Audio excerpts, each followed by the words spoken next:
a mass of 200 kg is resting on a rough inclined plane of 30 degrees. If the coefficient of friction is 1 upon root 3, find the least and greatest forces acting parallel to the plane to keep the mass in equilibrium.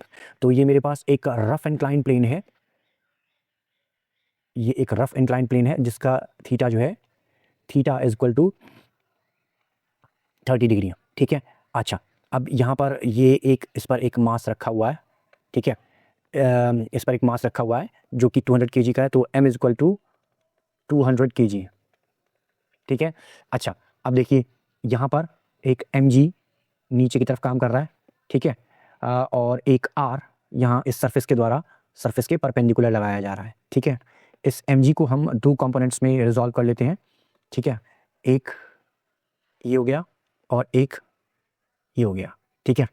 ये mg था, mg के साथ ये angle बन रहा है यहाँ पर, ये थीटा इक्वल टू 30 डिग्री था, तो यहाँ पर भी थीटा इक्वल टू 30 डिग्री बनेगा। ये वाला हो गया कंपोनेंट mg cos थीटा और ये वाला कंपोनेंट हो गया mg sin थीटा, ठीक है।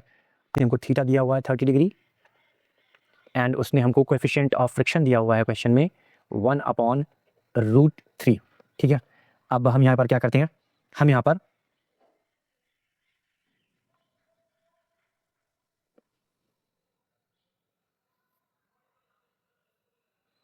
तो अब हम यहाँ पर force of friction find out कर लेते हैं।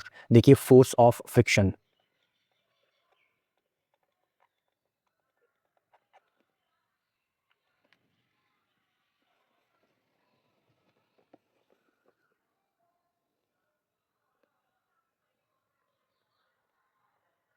देखिए force of friction that is F is equal to mu R, ठीक है। तो F is equal to mu इसने हमको दिया है 1 अपॉन रूट 3। अब देखिए R क्या होगा, R यहाँ देखिए R is equal to mg cos theta, देख सकते हैं हम इस डायग्राम के अंदर R इस तरफ काम कर रहा है और mg cos थीटा इस तरफ, तो एक इक्वल एंड ऑपोजिट है, तो R is equal to mg cos theta.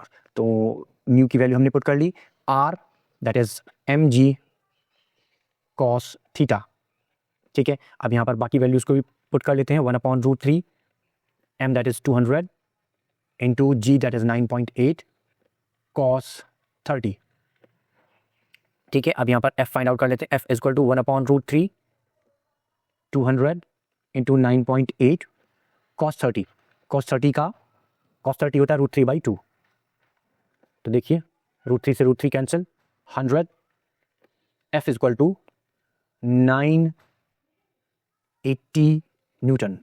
तो देखिए फोर्स ऑफ फ्रिक्शन निकल गया 980 न्यूटन। अब देखिए उसने हमसे पूछा हुआ है find the least and greatest forces acting parallel to the plane.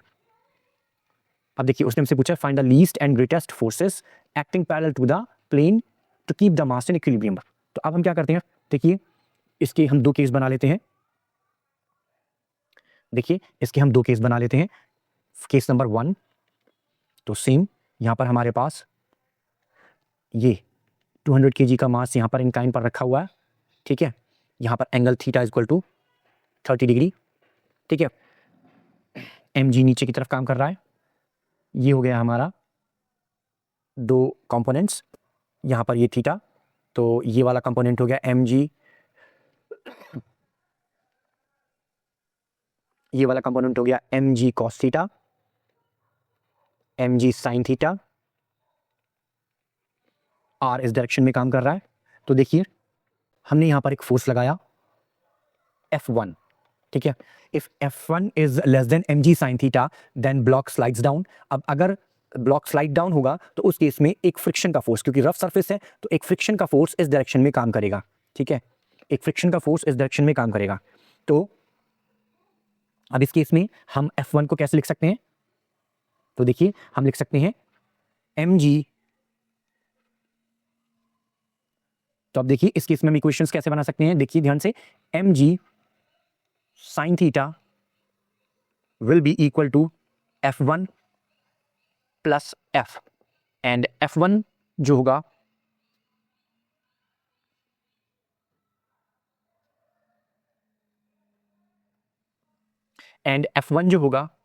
F1 will be equal to mg sin theta minus F, ठीक है।